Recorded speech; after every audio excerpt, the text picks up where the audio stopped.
Hi, my name is Gordy Hogue, and this is Community Connection.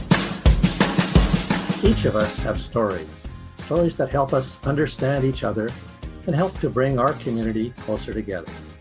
I have been very fortunate to have met many interesting people who've had a positive, profound impact on our community and far beyond. People who've had incredible life experiences and fascinating stories. Community Connections is about these people and about their stories. I'm sure you'll enjoy meeting these amazing people as much as I have. Thank you. Please enjoy. Welcome to Community Connections. My name is Gordy Hogue, and I'm delighted today to have with me a young man who's having a profound impact in our community.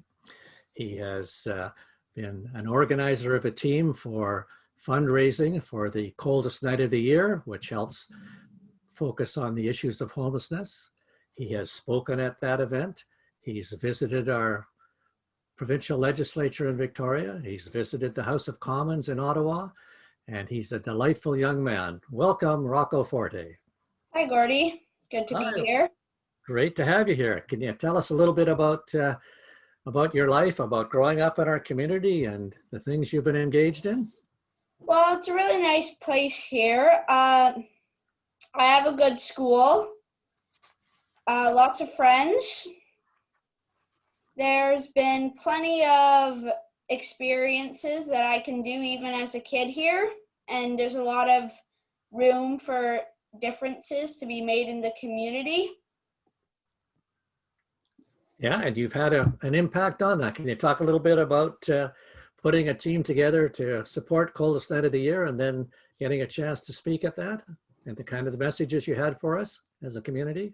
Yeah, it was really started with my mom. She got me hooked up with the Coldest Night of the Year after she volunteered with Sources. Yeah.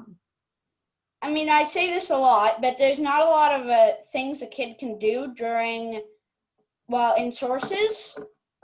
I can't be CEO, I can't join the board of directors, but I can work with stuff like the CNOI, and I can volunteer.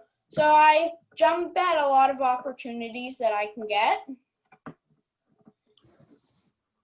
And then, I've been working with the CNOI. I focus on getting my school and kids in my school engaged.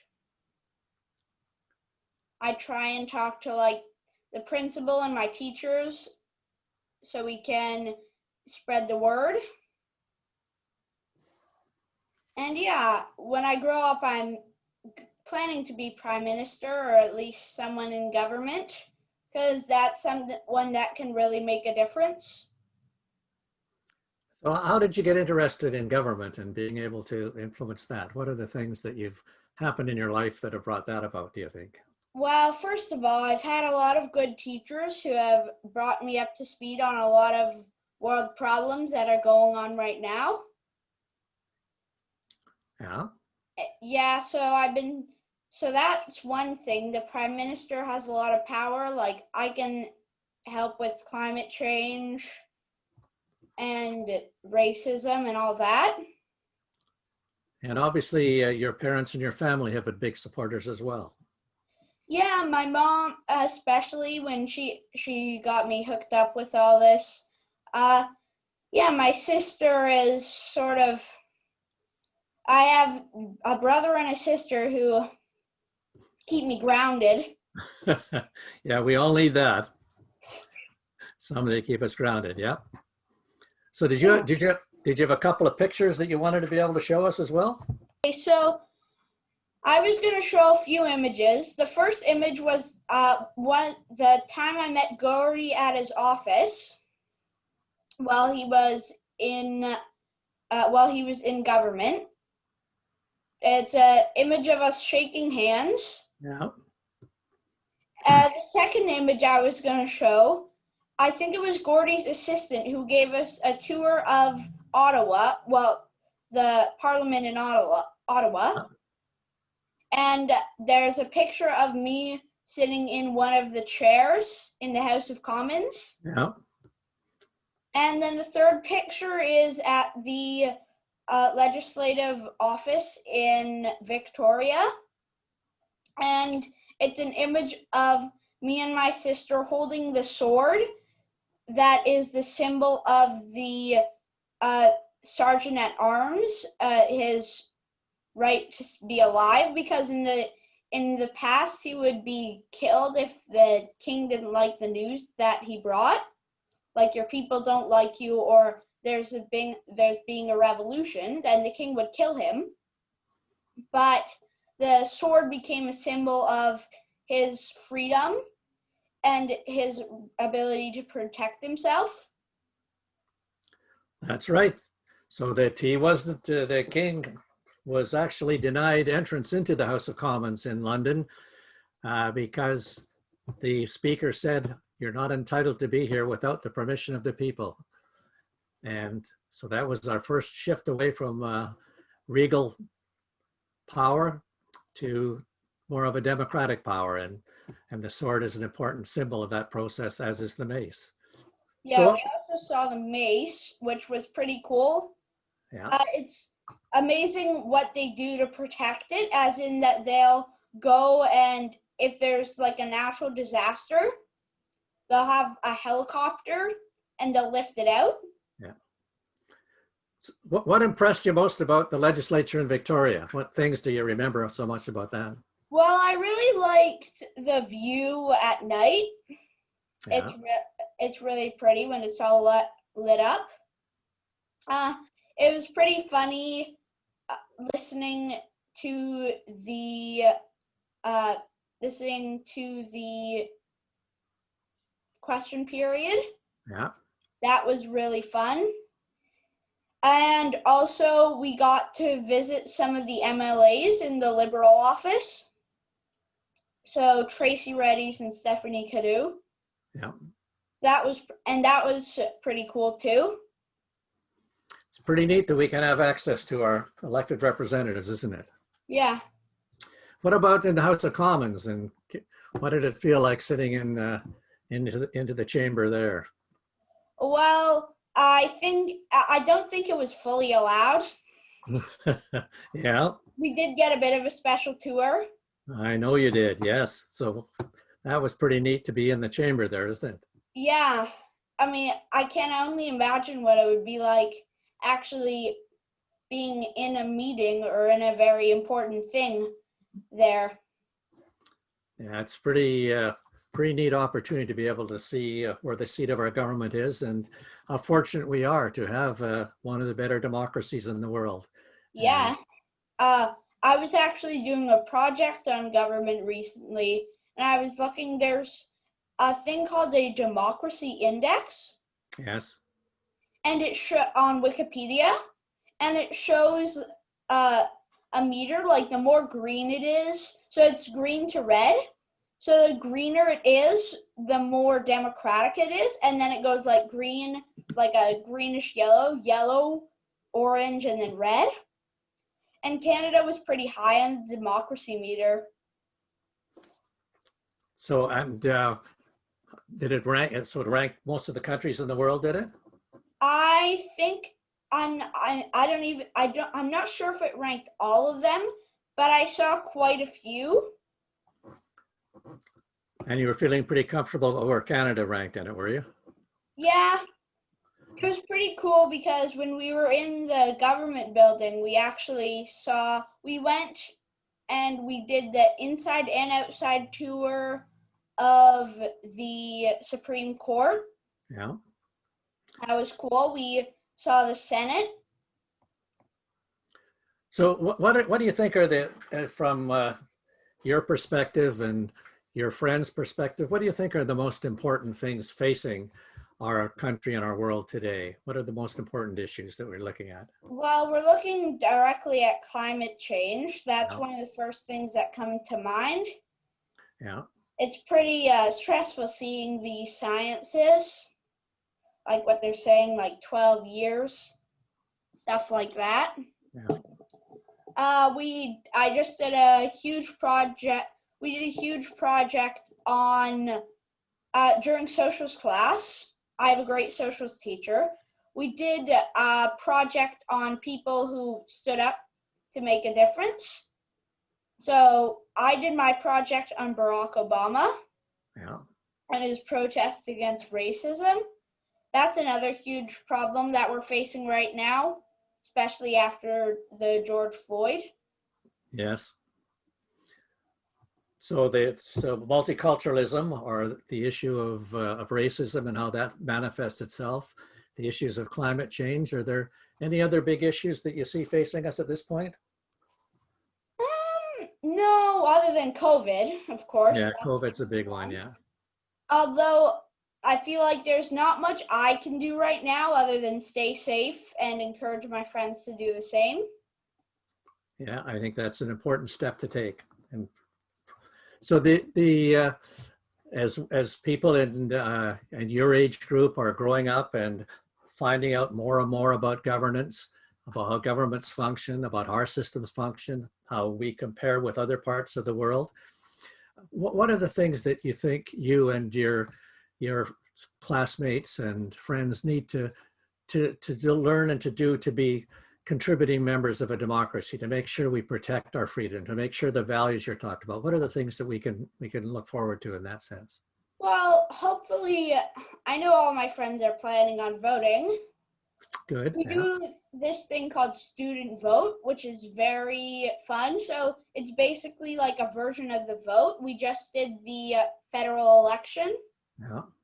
for the student vote, So and so we're learning how to make an informed vote.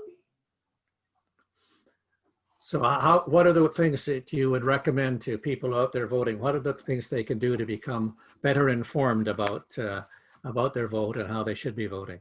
Well, there's a lot of website. You can find a lot of information on pretty much every candidate. Yeah. The student vote website, even if it's meant for kids, it actually has videos on a lot of issues going on right now, Yeah. and each leader's answer to the question. So, so they would have like a question for about overdose, maybe, and then it would have videos about it would have each one of the leaders saying what they will do about the overdose crisis. And so you look at that and you make some judgments about how you would vote based on that and a number of other issues that they talk about. Is that the process? You pick which one you think makes the most sense and which would make the best difference. So if you were a candidate today in a federal election or provincial election, how would you explain the issues that are important to yourself? You've described climate change and the issues around that, and you've talked about COVID, and how would you describe those so that people that of your age would best understand those? Well, I would say that climate change is basically sort of like those. It's not the end of the world, but it's definitely it's sort of like a meteor slowly approaching the dinosaurs. Except the dinosaurs sort of have this giant space ray that they can power up and explode the meteor. But they can't power it up if no dinosaurs are working on it. That's a good metaphor, a good way of explaining it. And then for explaining racism, I would say we're learning about systemic racism, which is basically racism in places you least expect it or places thought to be safe.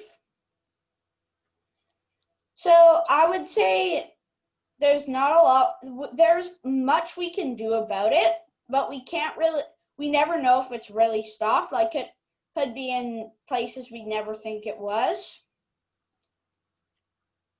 And so the best thing we can do is not be racist ourselves and report any racism we see.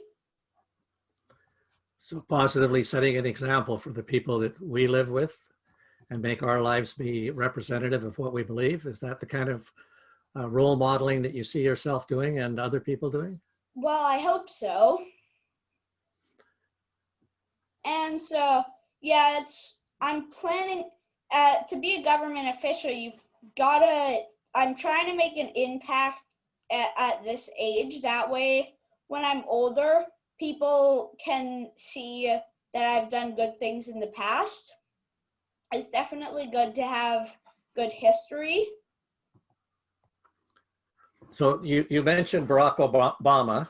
Do you have some other heroes out there who have think are role models and people that have set examples for you and for others around some of the values that reflect the type of policy changes you think need to be made?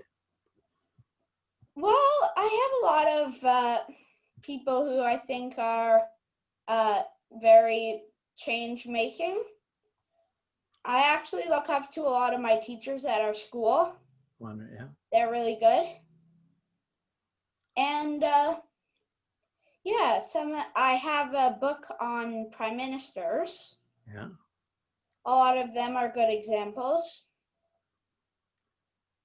And I think the type of people that, what do you think are the type of people that actually get involved in politics? Do you think that's something that, as you read and look at the examples you've talked about, what are some of the things that you saw in their childhood or growing up that led them to getting involved in politics? Or there's Well, some a lot of people common things? have problems that they've had in their life or in their community, as in they've had faced maybe bullying or some other sort of uh, injustice as a kid, Yeah. or even inequality. I've seen a lot of homeless people in our community, and so that sort of, and also climate change. So that's sort of what I'm going up against. Yeah. So I think when you experience those things as you have, and seeing people who are homeless and understanding it's different to be able to actually see someone and then rather than just reading about it out there somewhere, because you get that sort of emotional connectedness with people. Yeah. Rocco, I was at the coldest night of the year, and I heard your speech there and the comments you made to the people. Could you reflect that again for us, please? Oh yeah, I can read it. I just got it right here. Oh, great. Thank you. Okay. So just so you know, it's gonna mention me being in grade 5. I'm not in grade 5 right now. Okay. Okay. Hello, everybody. My name is Rocco Forte. I'm a grade 5 student. Someone might ask me why I'm not at home staring at a screen on a cold Saturday night like this, but instead going out on a walk on this cold, frigid night. It's because I'm lucky. I'm lucky because I have a nice, cozy home. I have a kind family who love me. I have an awesome school where I can learn. However, there are some people who are unlucky. They have none of those things. One day, me and my mom were driving home in our car. We passed 24th Avenue when we saw a man pushing a shopping cart on the side of the road. I said to my mom, "That guy is far away from the store." My mom told me he may be homeless and he has nowhere to keep his stuff, so he pushes it in his shopping cart. I said, "Wow, that's really unlucky." It is our job as lucky people to help those who are unlucky. That is why we are here at the coldest night. Now, before I go, there are some people I would like to thank. 1, my school team and those who donated to it. They're so generous. My mom, without her, I wouldn't be here right now. 3, sources for organizing this event for all the work you do in our community. And last but not least, my friends. They make this walk such a treat. Have a great walk, everyone. So that speech was, I think, at the 2018 coldest night of the year. And yeah, that was a really fun event. Yeah, and you did a great job there, as you did now. So the experiences with your classmates, do you think that's something that that the school system does a good job with? And I think you've highlighted the issue of some of the teachers, but more broadly in our educational system, do you think it is is helping you to grasp those issues and your classmates in a broad sense? Yeah, I think the school system has definitely improved. Like, it's not what it used to be, as in, like, learning bad stuff or segregation or separation. It's definitely, like, it's definitely better than it was then. We're learning, like, truth and reconciliation and climate change. All that is on the curriculum. So that's the school system saying, hey, these are problems. We have to figure them out. We have to solve these. Yeah, so hopefully our school system, our healthcare system, all of the systems, hopefully we're all learning as we age and as our systems age, we're all learning and hopefully becoming a more responsive, more caring society that is reflected in that. And certainly I'm delighted to hear your comments with respect to how you understand and hear that within the context of your school and hopefully all the schools across our country doing that. It's definitely odd to hear some adults talk about how they were raised or how when they went to school what they learned about. Yeah. Like, I hear a lot about how there's no learning about climate change. There's a lot of focus. It's sort of the opposite of learning about anti-racism. You're learning about being racist. Yeah. There's not a lot of talk about some of the issues that are now. So if you had some messages, Rocco, for the politicians we have today, for people in our community, what do you think to be a good citizen? What is the message you might give to us about being a good citizen in a democracy? Well, you should probably definitely stand for your opinions, even if you don't want to be like a politician or work in government, because that might be too much for you. Yeah. Even if you don't work in the government, one thing that you can do is use your vote on someone that you think is a good person or you think that best represents your beliefs. Yeah. Voice your opinions if you've seen something bad, like if you've seen bullying or racism, talk about it. Don't stay silent and be a bystander. That's a great message, yes. Do you have any other things that you think you'd like to convey to our listeners? I think that's it. Yeah. Well, I remember reading a Shakespeare quote some time ago where Shakespeare said that all of us have gifts. Everyone has a gift, and our mission in life should be to find out what that gift is. Mm-hmm. And then our purpose becomes to make sure we give that gift away. And certainly, Rocco, I think that you're describing yourself and some of the gifts that you have and how you're using those to help us better understand our world. And I think you're a great example of the things that we need and the type of values and people we need to ensure that we continue to become a more worldly place, that we become more accepting of people with different cultures and different values, and be able to reflect those in our democracy. So thank you so much for the things that you do and the way you're doing that. You're a real credit to your family and to our community, and the way that you're motivating others to do the same thing and the values that they reflect. Thank you so much for that. Thank you for joining us today on Community Connections. Please tune in to our next show as more amazing people share their wonderful stories. If you haven't already, please click on the red subscribe button below, right down there, and view our updates. Feel free to leave any thoughts or comments that you may have. We're always trying to do a better job of connecting this wonderful community. Thanks again for joining, and until next time, keep connecting. Thank you.